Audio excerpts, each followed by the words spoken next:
Welcome to the Coaching Lab podcast. Today we have a special guest who will pull back the curtain on one of the world's most popular and exciting training strategies, the Norwegian Method.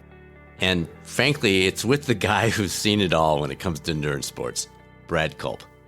With insights rooted in science and real-world application, he not only reveals the secrets behind what's happening with this method, but also shares some practical tips for coaches, athletes, and really any of us that are trying to enhance our outcomes.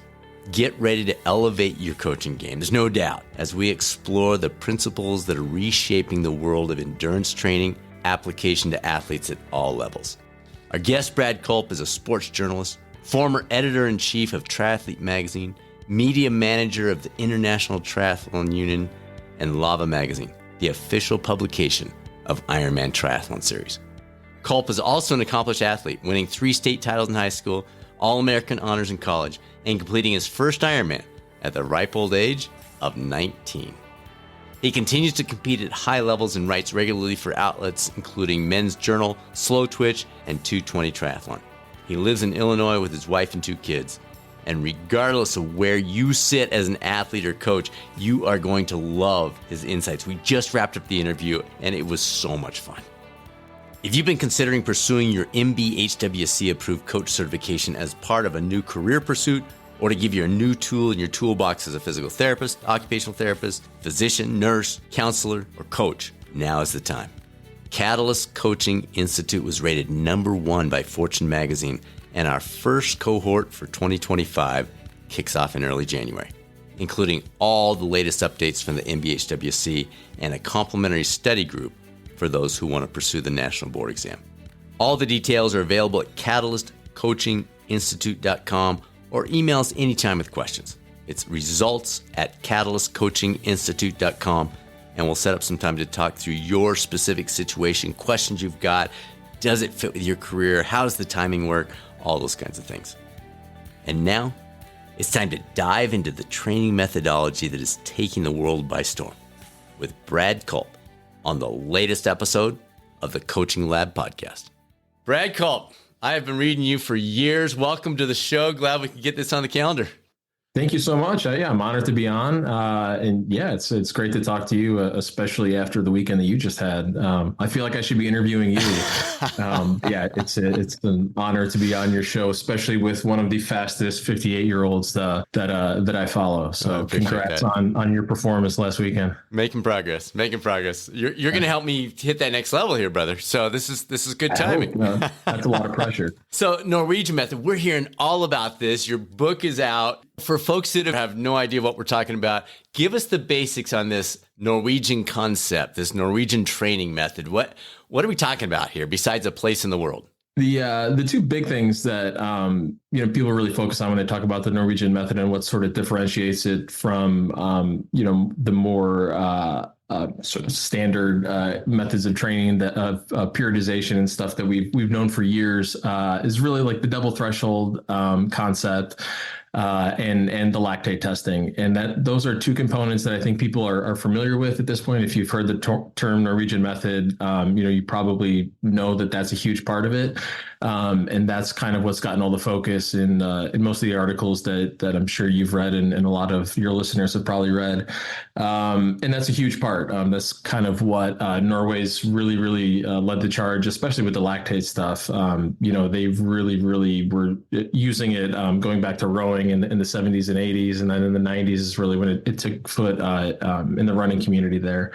So that is a huge part, as well as the double threshold training, which Marius Bakken was a leader both in the lactate testing and kind of molding what double threshold training is today. And that's certainly not to say that he was the first person training hard sessions twice a day. And critics of the Norwegian Method are just like, oh, people have been doing this for years and years, and they certainly have. It was just it's just really a more dialed way of doing it, and a more controlled way of doing 2 hard sessions in one day. So those are the 2 concepts that people are maybe familiar with and have understood. So the book really dives in, there's a chapter on each of those concepts, but there's also 15 other chapters. And I really tried to take a more holistic approach on what the Norwegian Method means. And as far as how they're, I don't want to say growing athletes, but building and developing young athletes in a way that it seems like in the last 20 or 30 years, they've been doing it, at least on a per capita basis, probably better than anyone. And there's a lot that goes into it. And some things people have probably heard before. Norway is, of course, a very wealthy nation, and it's very small. That's a really nice place to be. But this concept that like they're just pumping money into sports in a way that no one else isn't necessarily true. It's still, the Norwegian Olympic training centers aren't like these, amazing, state of the art. So they're actually, I think a lot of, American athletes who would go there would be like, wow, this is pretty bare bones and not, it's definitely more than money. It's a way of developing humans from a very, very early, from the start to, it seems to be working for endurance. And there's a cultural element that is unique in Norway that I really tried to explore throughout the book. Yeah, and I definitely want to get into that.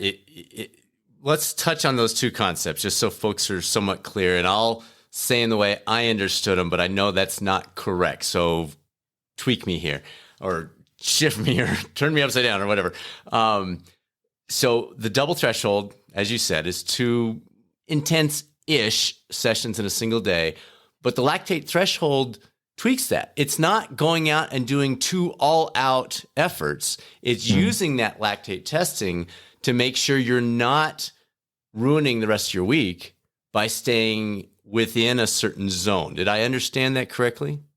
Yeah. Some of the athletes really like to use the zone terminology and to break it down that way. Olaf Alexander Boo, who of course is the coach of Christian Blumenfeld and Gustav Eden, he hates zone terminology. And it seems like a lot of the Norwegians tend to skew away from it. But it's a good way to sort of, understand what they're doing. With the double threshold, if you look at it for a runner, say like how Marius Bakken was using it, his idea was that he knew he responded best to really, really high volume. He was a guy that was pushing, at his highest, like close to 120 miles a week, really, really high volume athlete. And knew from a young age that was what worked best for him. And so he was basically trying to find a way to maximize the amount of, he found if he went out for one, lactate threshold steady state run, that he just, that might be for him. I don't know. I'm just using 10 miles total. He found that if he could break up that 10-mile session down into 2 shorter sessions, ideally on the track, so he could really, if you're testing lactate, it's much easier an interval session on the track, interval session on the bike, however, because you need to stop for a few seconds to do that. He found he could just pack much more, both total volume, throughout the week and throughout the month, if he was breaking up that big session into 2 shorter ones, which ultimately would end up being just, a few more miles and a few more minutes, but you stack that up, weeks and weeks and months, and that really adds up. The only way to do it was, especially with that first session, is exercising a lot of control, and staying, what Marius was doing was staying just under his lactate threshold. And for him, this focus on 3.0 millimoles has gotten a lot of attention, because he was the one who sort of, the first to really write about this method and what he was doing. And for him, 3.0 was kind of like that magic spot, that sweet spot, and it was right at 3.0. And so for a long time, people were really, really focused on 3.0 is the sweet spot of this, of the lactate curve, where you're not, getting to LT2 and really spiking yet. You're not all the way down at LT1. You're both, it's just a really good spot of both, it's intense, but you can also do a lot of volume. So it was just a really, really, a perfect sweet spot of training. But for you, for me, for anyone listening to this, your sweet spot could be all over the place. It's going to move as you develop as an athlete. So I think one good thing is people have talked more about the Norwegian method as they've sort of gotten away from this focus on 3.0s, like some, all-encompassing important number. Chances are your sweet spot is somewhere around there. It's a good spot to start if you're new with lactate, and you want to play around with it. But don't be surprised if yours is, if you're surprised at how hard 3.0 actually feels, and you might have to be training a lot lower, especially at the start of wherever you are in your running or your endurance journey. Now, Gordo Byrne, two-time guest on the show, talks a lot and is very good about laying out the basics of lactate threshold testing and doing it at home and that kind of stuff. I think a lot of our listeners, as they're hearing you, they're like, yeah, cool, but I don't have a lab nearby and it ain't going to happen. But you make the point in the book, nice, but not needed, because you can now purchase a very, not professional, but very more than adequate home lactate testing tool for $200. Yeah, the Edge is one that I picked up when I started this project, mostly because it was the most affordable. And I talked to a few people who were very familiar with a lot of monitors, and they were like, it told me it's great. And it's kind of like a power meter. If it's a little inaccurate, that's fine. If it's consistently inaccurate, that's what you're looking for. You want a consistent meter. And I think that just about everything on the market is pretty consistent with what it's telling you.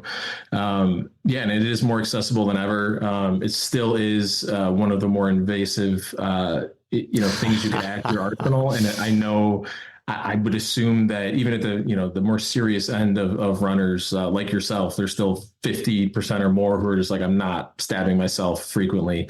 But there are the people like a lot of the professionals profiled in the book who it really does add something to their training, both in terms of what the feedback that their coaches can have and how they can develop, but also in terms of like motivation. Like they actually enjoy having this extra tool to see and to see how the curve's moving. And even I think they're in some weird, sick way. Like if you ever watch videos of Christian and Gustav on the track, I think they actually enjoy, pricking themselves and, like the pain element, like it's just, it adds like a more just of course they do. Part of their training. And especially because they were on it so far ahead of everyone else. They were doing it as 16-year-olds. And that was so important to their development. And I think that's why they really swear by it. But yeah, I think for a lot of athletes, again, I found that I'm not a huge gadget nerd. I tend to less is more.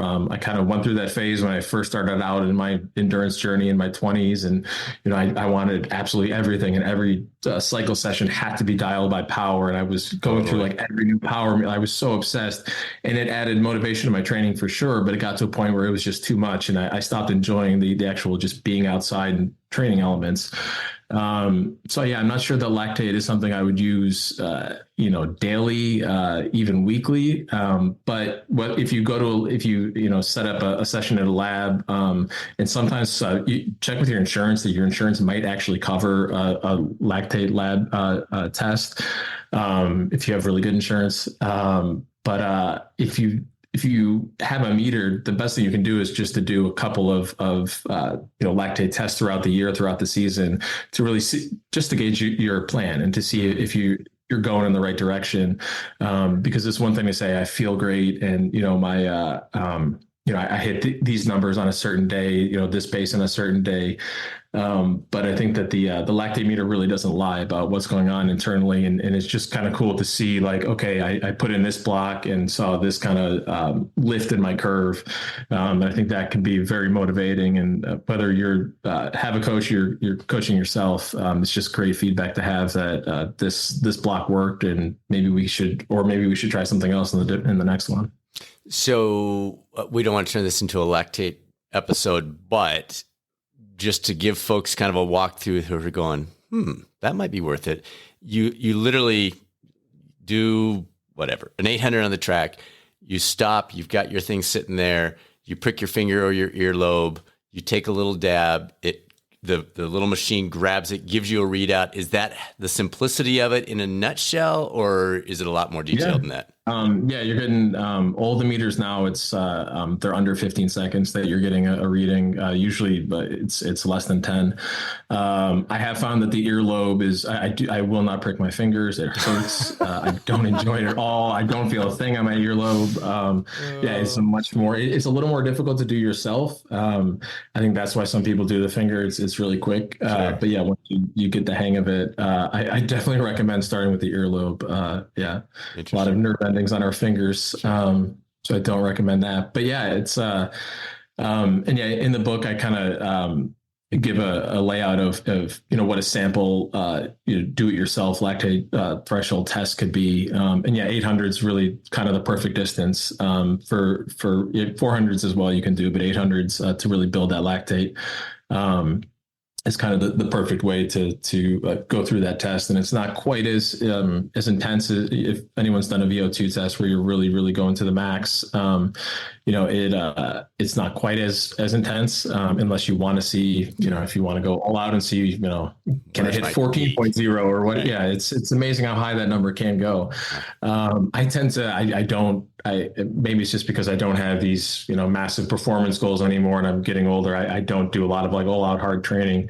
You're getting older. Yes. Hey, I just hope that I have half your speed when I age up into your age group. That's you got a while for that one. So one of the things I've noticed over the years, and I thought maybe I'm just making this up or I'm wanting it to be true, but I think it maybe overlaps with this. As I noticed, if I'm doing a tempo run on a Tuesday morning or a hard session on the bike or a track session or whatever, under 24 hours, I can get away with another pretty hard one.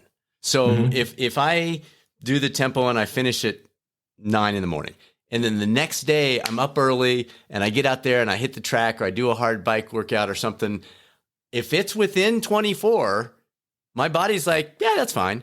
If it's 29, if it's 37, my body's like, dude, you crushed it yesterday. You can't do another one.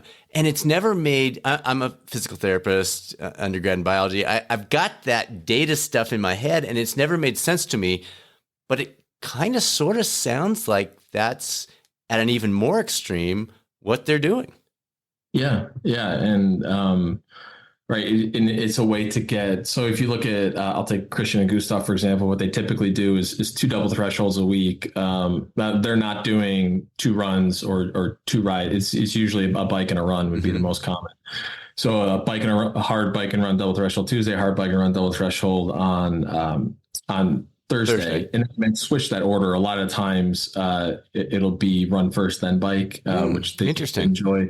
Yeah, both because I think that they're at least talking to Olaf. It seems like they found there's a bit more cost in for the rest of the week if you go with the run in the second session, especially because that's the session where you can dip way over that wherever your sweet spot is and can kind of push things a little harder, and that's just something athletes will naturally do. It's sure.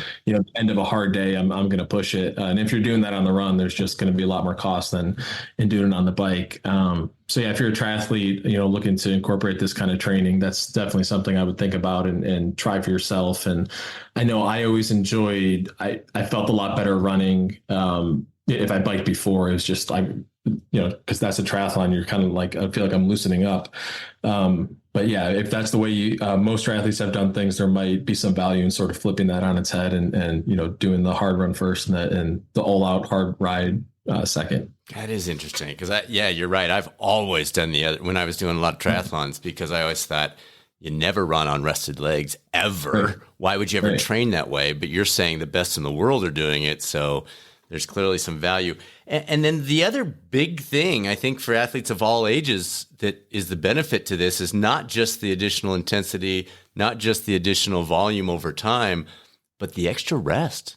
Because now you've created a bigger dip on a Wednesday between these two. You've created a bigger dip on a Friday after doing 2 on Thursday. Is that part of the big oomph behind this? Yeah. That's that may in fact be the magic of that part of the method is that it's just a better way of blocking intensity. But Olaf would never call it rest. Rest recovery is not a concept that trio does. They don't have any rest sessions. They have everything's very specific. But 30,000 view of it. And it may be the next day they're doing a 3-hour ride, but for Christian and Gustav, at the 120 beats of that is essentially a rest day for us. It's taking nothing out of them. And then they do have time for, just this massive amount of easy volume that It's not taking anything out of them, and setting them up well for those next that next hard day. Well, and obviously you were focused on the greatest athletes of a generation when you're writing this, but I'm hearing so much application to athletes in their 40s, 50s, 60s, because that's the issue. You don't recover as fast. And so if you can create a methodology that allows you to get maybe not the intensity you did in your 20s and 30s, but certainly more than you did and yet recover, that's huge. Mm-hmm. Yeah. And then all of a sudden, as you get older, you can, which I'm, I've never been, I came from a swimming background. So like running was always challenging for me and will always be a challenge. We can trade places. You got me in the pool. I would love that. Believe me, it's not a fun way to do a triathlon, is to just, be out and then everybody passes you. Exactly. Yeah, I totally forgot where I was going with that. But you were saying as a swimmer, coming up through a swimming background. Yeah. I never really was able to do much mileage. And I'm, the older I get, I'm finding like that, I was trying to run good marathons, but as best I could on 25 to 30 miles a week. Mm-hmm. And you're really limited there. Mm-hmm. And so it's been such a long process of learning about intensity control, really, so that I can get to, my big project this summer was to get to 50 miles a week regularly. And I hit it. It was harder than I thought it would be. And it's 50 miles feels like like a lot to me. And now I'm looking at 60 is the next goal. And I'm like, how the hell do people run 60 miles a week? But then you feel amazing. Like once you hit that and you sustain it, your body just you go out for 12 miles and you're just like, cool, that was easy. Yeah. And now I look at a couple of weeks ago, we were on vacation in California. So I took it easy and I probably ran just under 30. I think I had 28 and it was just to eat, it was way too easy. It was driving me. I was like, that's your old baseline. Yeah, exactly. So it takes time. And you can only start from where you are. And I definitely, I took that swimmer mentality for way too long of all right, I'll just run the little bit that I can, but try to run really hard. And that just really, really limited, what I could do and how I could develop. That leads a little bit into one of the other questions I want to ask you. On page 54, you talk about it. In a lot of ways, it starts with intensity control over all else.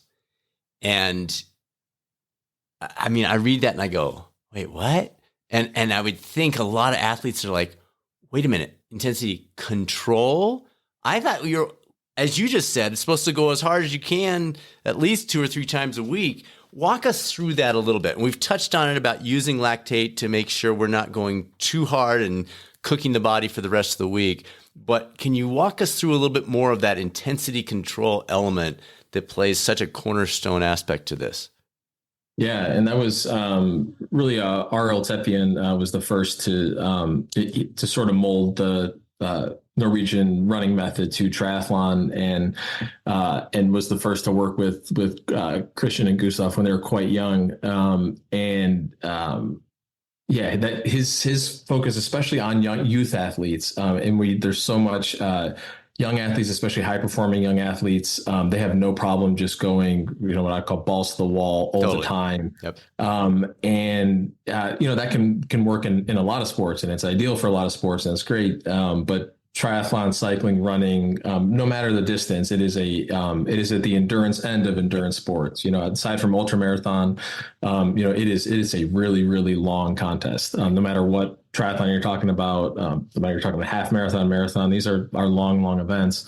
So you're, the value of developing this super higher end intensities, there's not much value there. There's a lot more cost in beating up young athletes and not allowing them to develop this huge aerobic engine that they need for events that, are ultimately 7.5, 8 hours, or longer if we're talking about other events. Sure. It's, and for any high performer, whether you're a professional or whether you're, someone like you or me who has sort of some, I'm sure you have lofty. I'm guessing your next goal is to break 3 hours, which is, sort of like this. That should happen. I mean, I've broken it many times, but it'd be nice to break it at 60 in about 18 months. Yeah. So that, right. And yeah, with that, like, in order to develop over a long term, if you were ramming your head against a wall, in your 20s, there would be costs coming, Right. even now. And I'm sure that's a lot of what I'm experiencing now, is just training like an idiot for so long, and a lot of other athletes could tell you the same stories. It's just, I think the original title we had for that chapter, like just a joking working title, was not being stupid. And it's just, that's all it boils down to, is that, a lot of athletes have like this, one more rep, or like one more of this concept of like always doing more, one more. And honestly, because we want to have very long-term goals, whoever we are, we should be, setting these bigger long-term goals.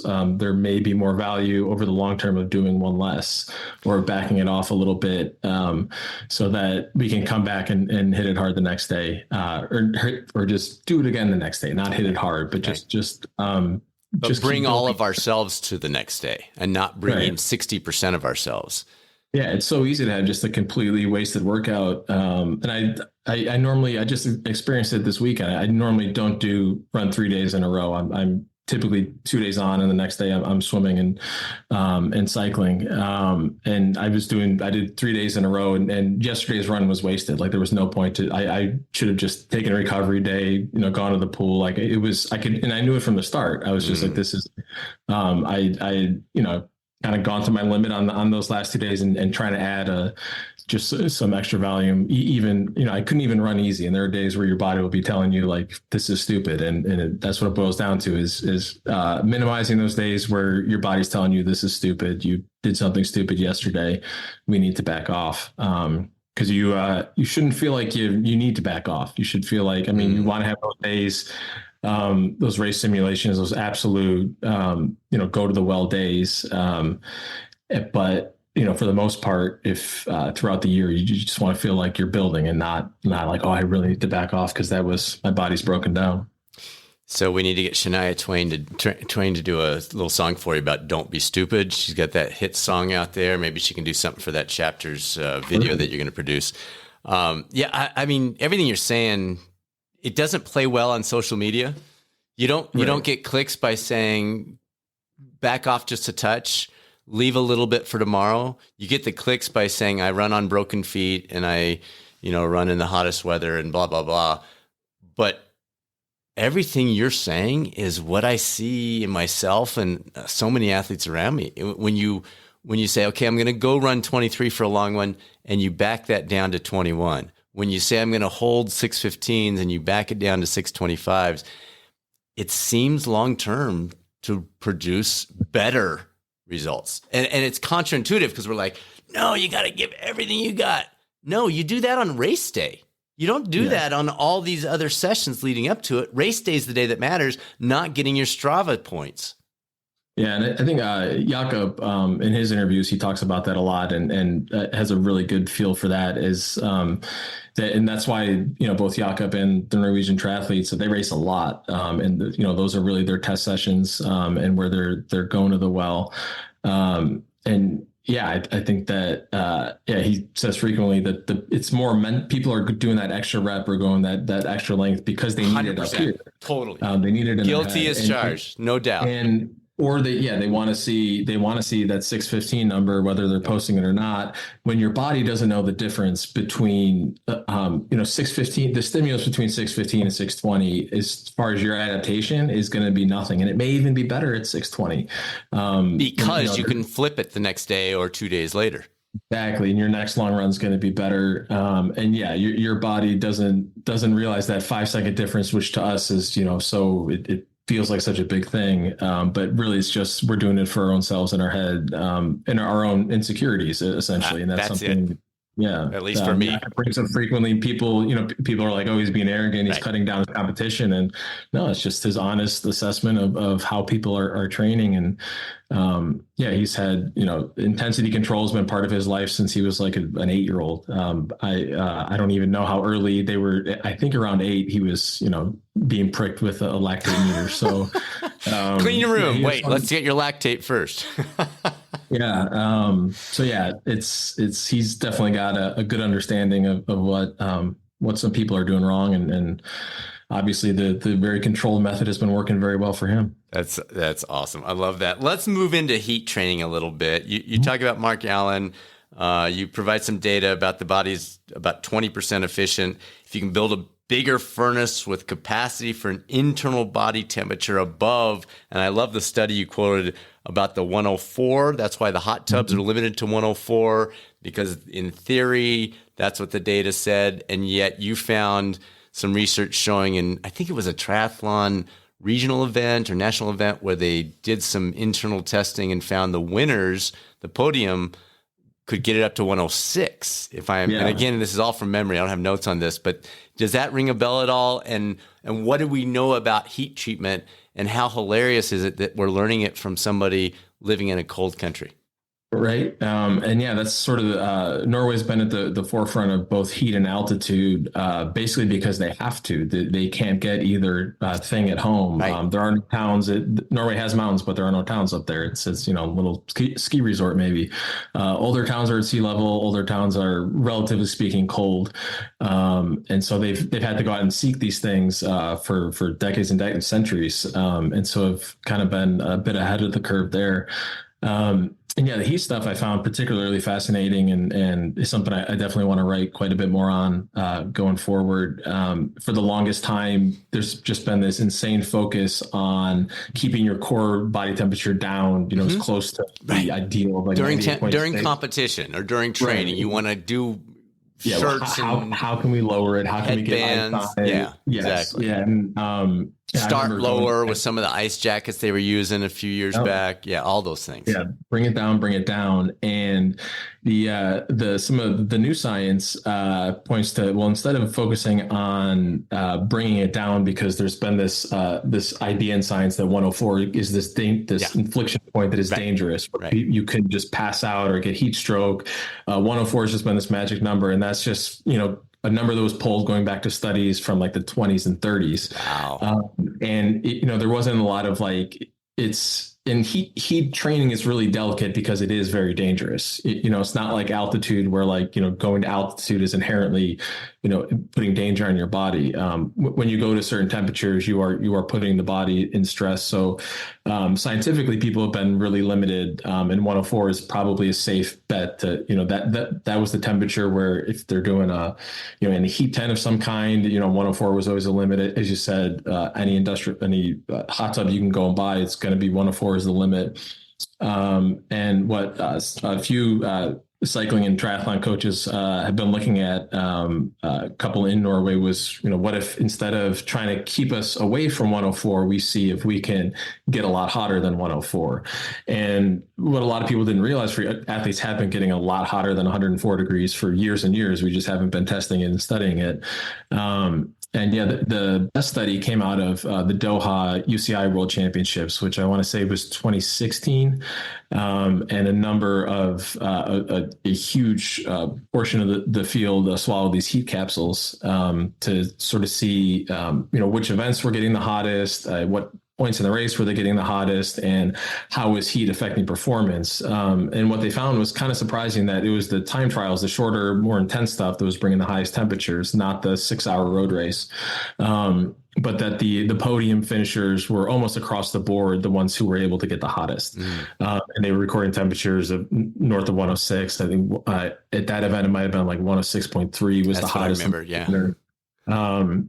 And so the idea being that if you can get the body to, one, deal with these to function at higher temperatures if you're dealing with a particularly hot race, but two, if you can just get the body to have a bigger furnace, be able to get hotter, then you can ultimately output more energy. And so that's kind of what the Norwegian triathletes have really been studying, and especially in the build up to the Tokyo Olympics, where heat was such a focus. They took it to another extreme, which I talk about in the book. The problem with the capsules is that it's affected by whatever else is in your gut. And, cyclists are drinking water on the bike. A lot of cyclists in Doha were drinking like a slushy, which is a popular way to sort of cool the body internally. So what the Olaf and that crew in Arl did when they were doing their heat training, I believe it was in Thailand, in the build up to to 2020, which 2021, they used an anal suppository with a real-time heat monitor, and they actually did the Olympic test event before the year before Tokyo with that, which seems very, very invasive, and that's kind of the level that they were willing to go to get some good data for the following year. And at that one, Casper Storns, who is one of the other Norwegian triathletes who's enormously successful. I can't remember if he won or finished. He finished second, but he was the top Norwegian.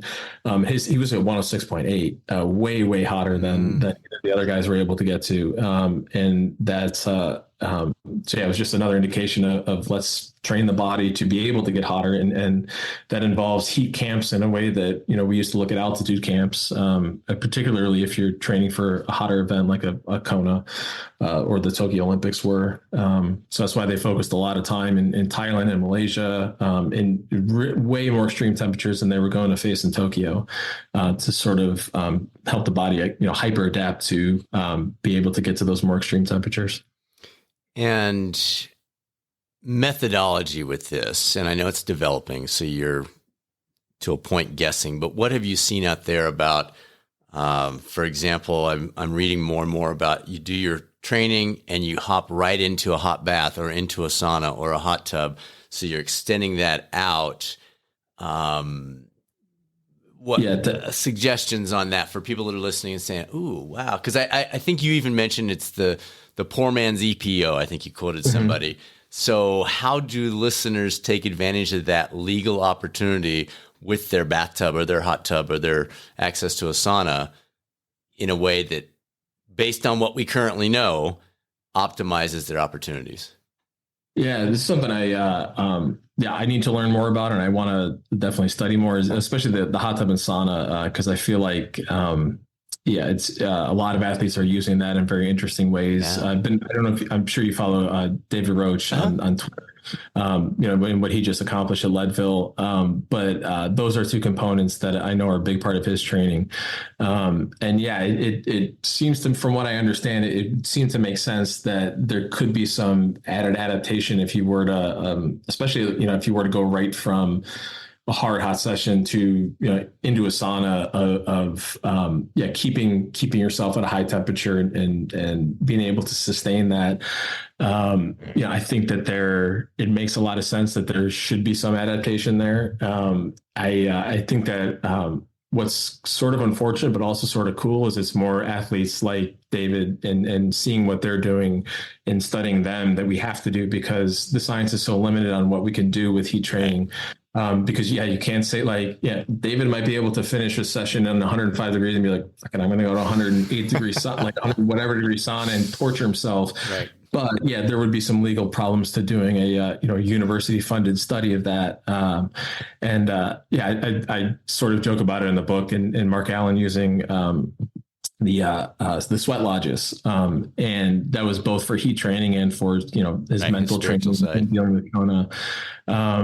I actually had an opportunity to do a sweat lodge. I went to a retreat with Mark a while back. That is a very extreme experience. There's certainly, if you were able to, I certainly feel like if you did that a lot, there would be a pretty massive adaptation, and whether it's all mental and just teaching your body tricks to deal with that heat, or I feel like there has to be some internal adaptations going on as well.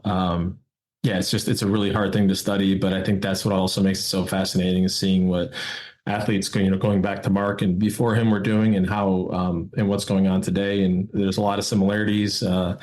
But still just a lot to learn on the heat front, and so much we don't know. I feel like it's probably where altitude was 30 or 40 years ago. And we're just really catching up on the heat stuff now.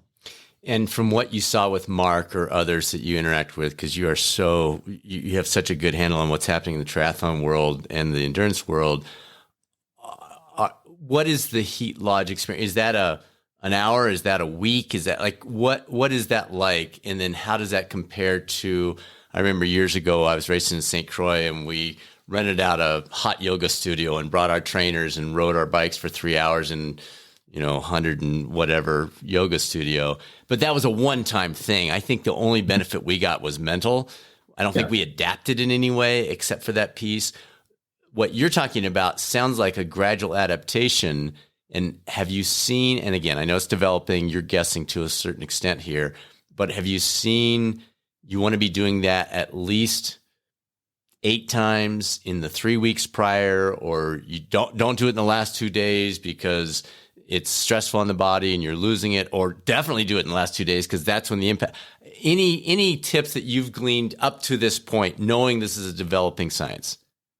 Yeah, I think some of the athletes that I profiled, both going back decades and the current generation of Norwegian athletes, some of the similarities, and I think some of where it's going, and I know what Olaf was working with Christian in the buildup to the last Olympics, where he didn't, of course, have his best performance in Paris, but I know they were trying some new stuff with basically the combination of altitude and heat and treating heat like an altitude camp. And what I found, and I know Olaf was keeping some stuff close to his chest before Paris, so I need to talk to him some more post to kind of find out what they've learned, was that there's a lot of value to have sort of a heat camp or a heat focus coming. If you're doing a 3-week altitude camp, and 3 weeks is really kind of what you need to be doing if altitude is going to be part of your training.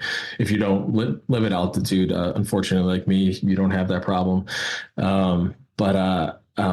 Is that there's a big 3 weeks at altitude and then maybe a week of right after, or maybe with a couple days in between, a week of what you call a heat camp of high intensity or high heat training. That there is maybe an added boost to the basically the blood benefit that you're getting from the altitude, that you can almost like supercharge that with if you tail it off with some heat focused training. So I know that's what they're studying right now. I don't know enough of the nuance, and I think that like I was saying before, it's kind of cool. I don't think they necessarily do either. Olaf has a really good idea of what's worked and what he thinks works. But I think the cool part with him in particular is coming from an engineering background instead of a physiology background, and just being able to sort of look at these things differently and being like, well, people have tried this in the past, but what if we add this? What if we change this? So I know that interplay of altitude and heat is a big focus right now. And I think that we'll hear a lot more about that in the next Olympic cycle or two, for sure. Yeah, it's so fast. I mean, there's so much there. And the way you said that it's where altitude training was 30 years ago is fascinating. Your book reminded me a little bit of like a combination of Matt Fitzgerald's Iron War and Alex Hutchinson's Endure. They've both been guests on our podcast. Love chatting with those guys. Yeah. And I think you did a good job of kind of bringing those two together. Were there surprises that, clearly there were surprises. What were some of the biggest aha moments, or never expected that, or surprises or whatever, as you were looking into some of the cultural issues? You do a good job of talking about the history of the Vikings and Norway more specifically. And I don't know, I didn't expect that. And you did a really good job of laying that out, and that sets the stage for what you were about to go into. What did you learn out of that? What can we learn out of that piece, that historical piece that you did such a good job of laying out? Yeah, I've always, just the concept of culture in general fascinates me, and specifically sports cultures, and so I really, that was my first when I set out, you brought up Matt Fitzgerald, and he was the publisher on this project. He was? Very cool. Yeah. Hey, Matt. So he's been great to work with. And of course, he's done like probably 30 books now. Mm-hmm. And he reminds me sometimes that, he's like, when I was your age, I had only published 12 books. So, but whatever, dude.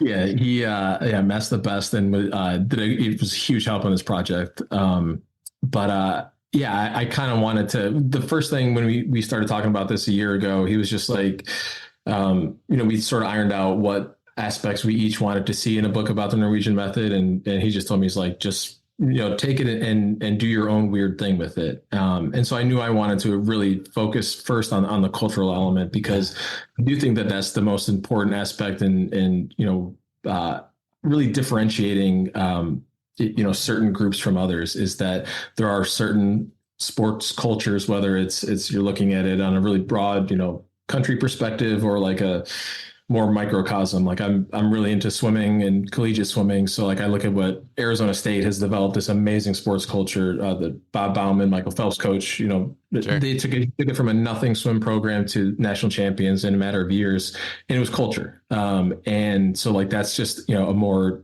smaller example of what's happening. So just this concept of how do you build a winning culture, and yeah, I wanted to see what Norway had done, because it's not just we're focused on endurance here, but the best soccer player in the world right now is Norwegian. The chess grandmaster is Norwegian. There are just so many high performing athletes, whether you want to call chess a sport. Sure. It's one of the hardest things to master.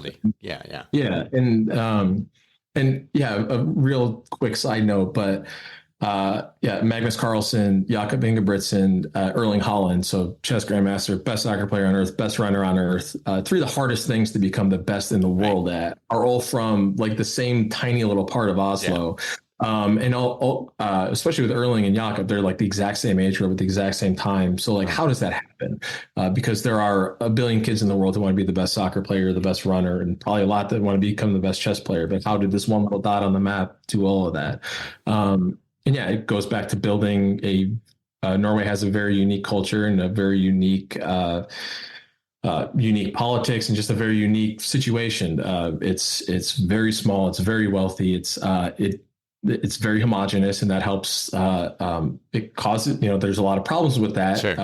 From an ethics standpoint, but it also eliminates a lot of problems that a lot of other societies and bigger societies have. So I wanted to kind of get it all that how has Norway developed something that could accomplish, developing so many high performers from such a small dot on the map.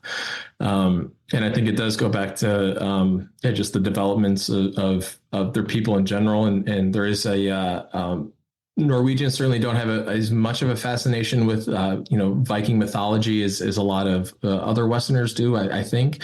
But there is also a lot of pride in this, that they came from Vikings and the Vikings being, different. And I get it at the beginning of the book, how they're not necessarily that different from other Europeans, but there is sort of that they did, develop their own society, and what was at the root of that society, and how did it then develop into modern society? What did they deem important?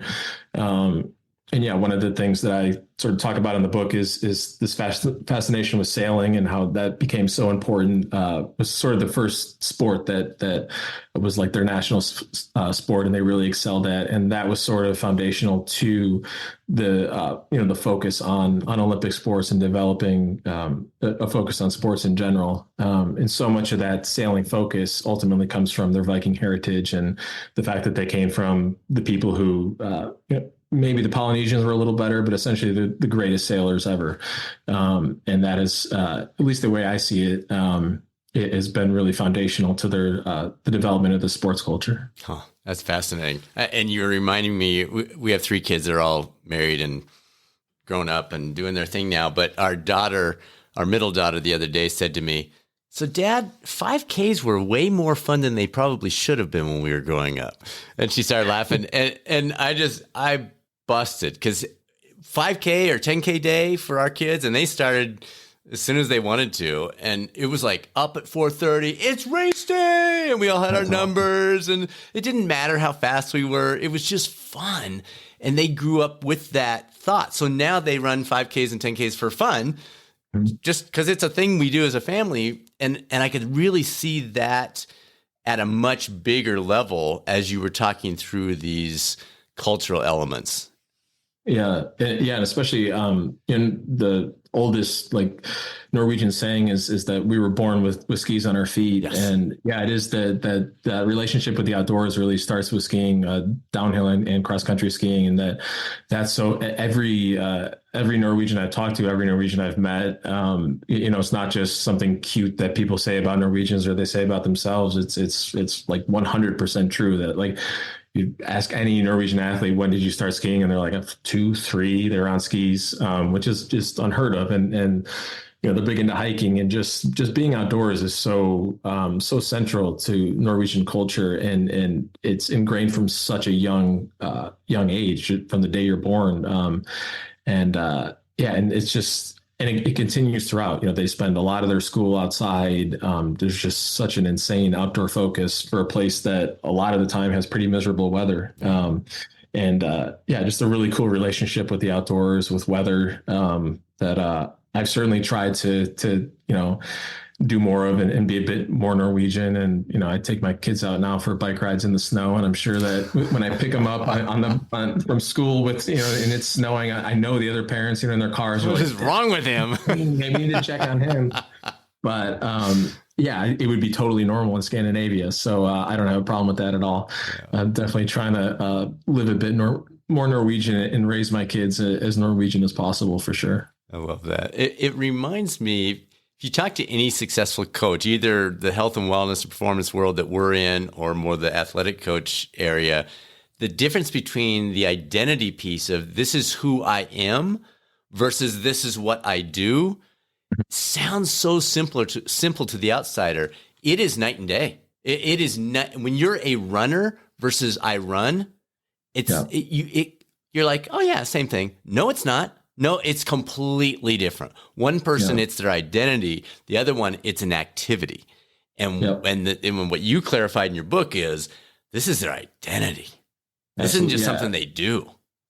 Yeah, and I think Christian and Jakob are the extreme examples of. I know Jakob Scott. He just had a daughter. He's a dad now, so I'm sure that's changed some perspective. But like, you just listen to the two of them talk, and it is a runner is who Jakob is. It is his life. It is all he thinks about, and a triathlete is what Christian is. We'll see if he decides to go the cycling route. He's kind of hinted interesting. But whatever sport. It started with swimming when he was a kid, and that was everything. And it's all encompassing.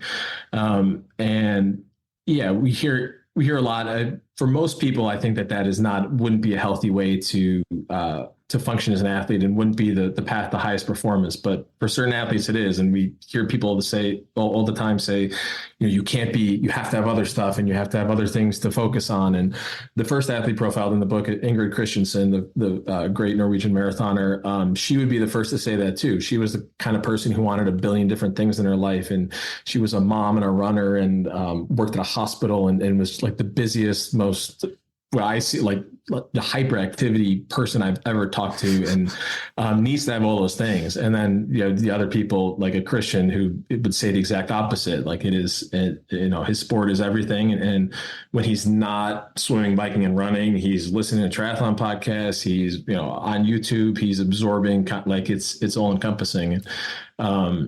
Probably not the best route for most normal people. I think when you look at the absolute highest performers, that there are a select few who can operate like that and who can excel like that. Yeah. I want to circle back briefly on the heat, something I forgot to ask you before. And again, it may not be available yet, but any insights as you were visiting with athletes or studies that you came across of the difference between the traditional saunas and the infrared? The infrareds are so simple. They're inexpensive. They're readily available. The traditionals cost more. There's more involvement. And yet all the research studies I'm seeing are focused on the traditional saunas, which are at 164 degrees versus the infrareds, which are probably 120, 125, maybe 130. Did you stumble across anything that is flying through your brain right now as I'm asking this, of the difference between the two? No, not in terms of any studies. I will say, kind of similar to what you're saying, is that everything has been focused on traditional saunas. And I have seen, especially with some of the other Norwegian runners that we looked at and talked to, who use sauna quite a bit, that they're all using a traditional. I haven't, and it seems like the sauna stuff is something, like I've even been entertaining the idea of like a whole heat book. I think you need to do it now, buddy. Let's schedule your interview. Get it done. Like we would have like entire sauna specific chapters. Yes. So it's something I would love to get into more. But I do see most of the athletes who are using it going the traditional route. And yeah, I don't know that. I mean, maybe that's because they have the means to do it, or they just whatever reason, or that's just what's been studied. Yeah, the infrared stuff is, yeah, like you said, obviously very brand new. I tend to be a little skeptical because it seems like it's so much of like the influencer world who's pushing it, Right. and It's the fad. right, right. And where there is, saunas have been, there's a reason that saunas have been around for centuries and that, it's been working for centuries. So yeah, I'm a bit more skeptical of that, but it's something, yeah, I'd love to look a lot more into. I will say is with the three main athletes, the current guy, Christian Jakob and Gustav, they're not that part of heat training is not the infrared. The traditional sauna is not something that they're into. The ice baths, none of that. They're pretty old school in terms of that approach. And even like, they don't use like Normatec boots or like, so I think a lot of the, I don't know, a lot of the gadgety stuff sort of turns them off, and I'm sure they've tried it. They're the kinds of people who try everything. But yeah, the infrared and the cold plunge as well. It strikes me, and I don't have experience with either, so I don't want to bash either and say they're don't do it. But they seem a bit gimmicky to me. Yeah, that would be my outlook on it. But I don't. I wish I had a traditional sauna. The house we bought, the former owners had one and they took it with them, and that was really, yeah. So we were really hoping that we made a list of things that like you can leave this if you want. And take that off your hands. Yeah, they took they left a gun rack though. There you go. You can put the sauna there. yeah, but they took the sauna. Yeah, so kind of a bummer. But one day.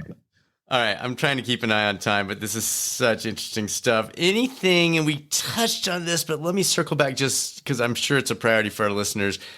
The training approach, does it have any benefits in terms of injury prevention? And we talked about the recovery because it builds in not a rest day, but an additional window of time when your body is not pushing the envelope. Did you come across some data or some experiential insights on either the injury prevention or expanded what we were talking about before in terms of recovery? Yeah, I think the injury prevention is perhaps even bigger than the added recovery window when you look at it for a long term, because perhaps the biggest reason why, especially why all three of them were able to develop, talking Christian, Gustav, and Jakob, is because they were especially Christian Jakob Christian has been uninjured basically his entire life. He said, I think one little, can't remember if it was like maybe a little stress fracture when he first started running, or an Achilles issue. It was a small lower foot issue.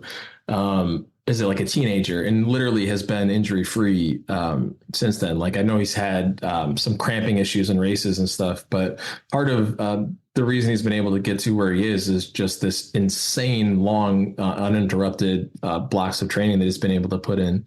And Gustav as well was completely uninjured until the Achilles thing that flared up after his Kona win.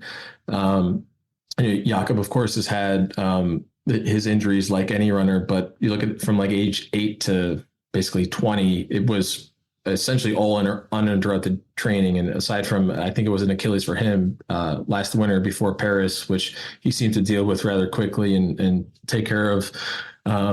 Yeah, I think that the intensity control is the big thing behind that. That injury prevention is that's where injuries are coming from. Is probably more so from too much intensity, too much just overall stimulus, but it's probably more on the intensity end than the volume end. You can ride easy for all day. You can swim easy essentially all day. You can run easy for a really long time. It's, when we start putting the hard stuff in there, that those little pains and niggles come in, and the body starts to move in ways it's not supposed to. So yeah, I think that the injury prevention, especially if you're a coach and working with younger athletes, I think that the value of intensity control and lactate, if you choose to do that, is that if you want to develop a 15-year-old to be great at 22, which is what Norway is trying to do. They're not trying to build the best 15-year-olds in the world. They're trying to build the fastest 22 to 30-year-olds in the world, high-performing world-class athletes. And I think that to do that, you really need to be controlled as a teenager, especially. And that's probably something that we're doing wrong in America across a lot of sports. Totally. Is ranking, 5-year-old basketball players. It's just insane. Yeah. And trying to be the best at every age, which, someone like Jakob has been. He was the best 8-year-old runner in the world, the best 9, the best 10. Now he's the best 24. But he's an N of 1. He's not we're not seeing that on a meta level. And that's something I say in the introduction of the book is you can't replicate these lifestyles, this life, but what you can, it's fascinating to learn from, to study, and to pull from it what you can, and hopefully to motivate. And that's essentially the biggest part that I wanted to do with this book is that I hope people can find some motivation from reading about these athletes and these different ways of approaching their sport. Well, and what you're talking about with the intensity control, what popped into my mind is your mechanics change when you're tired. You get look at your race photos, folks. Look at what you look like at mile 1 and see what you look like at mile 22. You're not running the same. You're putting different pressures on your Achilles and your forefoot and all these other elements. So if you keep the intensity where you can maintain the accurate, the optimal mechanics, you're less likely to get hurt. And so what you're saying completely makes sense and I'm not an engineer, but on an engineering level, those mechanics maintained when that intensity is just a smidgen below that all out. So that makes total sense. Triathletes especially get pretty bad at that of lacking a focus on form and mechanics on the run. And that is something that the Norwegian triathletes would hammer home, and they know is part of their secret is an insane focus on mechanics and developing that on tired legs, and that has to be trained for. And triathletes definitely need to spend some time with track coaches, and that's something that I've definitely done a bit more of in the last few years. And probably because I came from a swimming background, and I thought swimming is all about mechanics and form, and I had a mastery of that. And I just think like running is just about getting out and running, but it's not. There's so much form involved. I think it was an interview when Patrick Lange won Kona, it was first or second time. And I just remember listening to an interview with him or a podcast where he was talking about how he'll just stop a session when if he cannot control his form, his mechanics, that's it. That is, and it reminded me, there was a great old Russian swimmer, Alexander Popov, who was the 50-meter world record holder and one of the beautiful swimmers ever. And that was his approach to swimming, is he would just do insane control, just huge focus on mechanics. And the minute it fell off, he was out of the pool, and he would actually get on the rowing machine to get in more, just more cardio, more aerobic fitness without, jeopardizing swimming with bad mechanics. And that's, I know how Patrick has looked at running, and you watch him run. He's one of the most beautiful runners in the world to watch. So I thought that was an interesting, just sort of side note from another athlete of, if you cannot control your mechanics, if you feel it's off, just scrap it or change something, walk. Bad running and bad swimming is just, it's not helping you at all. Just to get that extra, people want to hit a certain distance. I have to get to here. I have to, I need this many miles or this much volume. Yeah. Not at the cost of bad mechanics. Well, it reminds me of that statement, practice doesn't make perfect. Perfect practice makes perfect. And that's exactly what you're describing. We had Rennie Carfrey on the show a couple of years ago, and there's never been a more beautiful running form Ironman champion than Rennie. I mean, she literally, I'd have her on when she was winning in front of me on the treadmill, and I would find myself running more smoothly just because she runs so smoothly. She doesn't touch the ground. And one of her secrets is the treadmill. She uses the treadmill for that purpose. Yep. So that treadmill forces mechanics.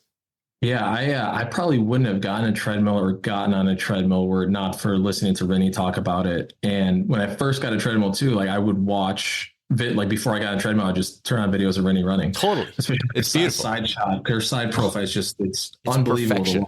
Yeah, folks, if you have not watched Rennie race, and keep in mind, this is after being out there for 8 hours practically. She is gliding. It will, all you complaining about treadmill. I love the treadmill. It's such a great tool. I never thought I would. If you watch Rennie and you see what an amazing runner she is, and realize a lot of that is natural, but it comes from her focusing on the treadmill. You will not hate your treadmill anymore. All right. 2 more questions. I'm sorry. We're going over here. Are you okay? We good? Yeah. I've got about 15 minutes until I have to go to the next drop off. Okay. So the 2 questions. One, anything around nutrition and recovery with this Norwegian method? I just jotted down the CHO, the carbs. When your engine's burning hotter, whether that's with the heat training or the higher intensity for a little bit more volume, was there anything you discovered around more intake, more when you're able to sustain a 106 degree temp versus a 102 or a 104, you're burning more carbs. So was there anything you discovered in here about these folks were also taking in more whatever, or eating more outside of training, or eating more in the midst of training to support that next session? Was there anything around that with the double thresholds, the heat, or the overall volume? Yeah, if we do a volume 2, a second version, I think that the first chapter we're adding will be nutrition focused. Okay. It was something I really wanted to get in, but we were up against a very strict deadline because we were working with timepieces around distribution, and they couldn't budge. But that was the one as soon as I started getting into it, I was like, wow, this is going to be, I want to spend 2 months researching this and dialing it. So it is something I definitely want to write on more. I will say it is from the athletes that are profiled in the book. Some of the commonalities is they are definitely. If you look at because obviously Jakob's not consuming nutrition in race. If you look at the triathletes, what they're consuming, and they're consuming certainly on the much higher end in terms of calories that you would see, even among the professional field. And I think that. That's sort of and that is something that has to be trained for. It is something that they've really focused on for a while. They were even doing, they stopped doing this because it was so invasive, but fecal sampling, so they're measuring exactly everything that's going in, what's coming, what's being wasted, what are they actually using. That all became a bit too much. But the goal, I think Olaf has said this before, and it's something he's reiterated, is that the biggest limiter to endurance performance is calories in. Yeah. Ultimately, what you can put out is because the body is so incredibly inefficient with the calories we put in our body. And I don't think a lot of people realize just how bad our bodies are. We turn a lot of it into heat. That's essentially what we're doing. So I think that they're really focusing now on training methods to help them consume even more, because I think that they have times in mind that are even faster than they've gone, and world records in mind. And I think that where they see the limiter being is to get to this certain number. It is going to take more calories in. I'll go back to David Roche, because he's been so awesome on Twitter on sharing his, and I know this is a huge focus for him of how to train himself to be able to consume so much more than anyone else. And he knew that in order to get that Leadville record, that that was the sticking point. I have to get more calories in. How do I do this? And I think that it's almost there's a bit of like competitive eating training that has to go on of stuffing, teaching your body to whether it's with water or liquids of being able to really expand the gut and operate comfortably doing that. I think that there's a lot to be learned there. Just like with the heat, I think that we're a bit behind, and we've been a bit I don't know, maybe focused on the wrong stuff. No one's really focused on. People have been focused on specific kinds of carbohydrates and is this better than this? I think that there's a renewed focus on, okay, how do we get a lot more in? Because this number that we all thought was the magic number of whether it's 100 grams or 150 of what we can get in per hour. I think that with the right training, that number is probably a lot higher than we previously thought. And a beginner's starting point for somebody who is hearing this for the first time, is it literally eat some cereal before you go out for your tempo run, carry 3 extra gels, drink a half gallon of water? Like, what are there any little? We'll get into. We actually have David scheduled to be on the show, so we'll get into that with him. But from what you're seeing, is there any kind of, here's a starting point? Like, do this. I will say, if you're if you believe that fueling is your issue, and that you're just not able to get in enough fuel, instead of just trying a smattering of like thinking the specific fuel, whether it's goo or whatever you're using, is this the issue? Maybe it's just an issue of not having tried it in training and seeing what you're, there's no real cost in trying to overfuel in training. And I think that, except that every gel is $3. Right. Yeah. If you're using Morton, it's even more. I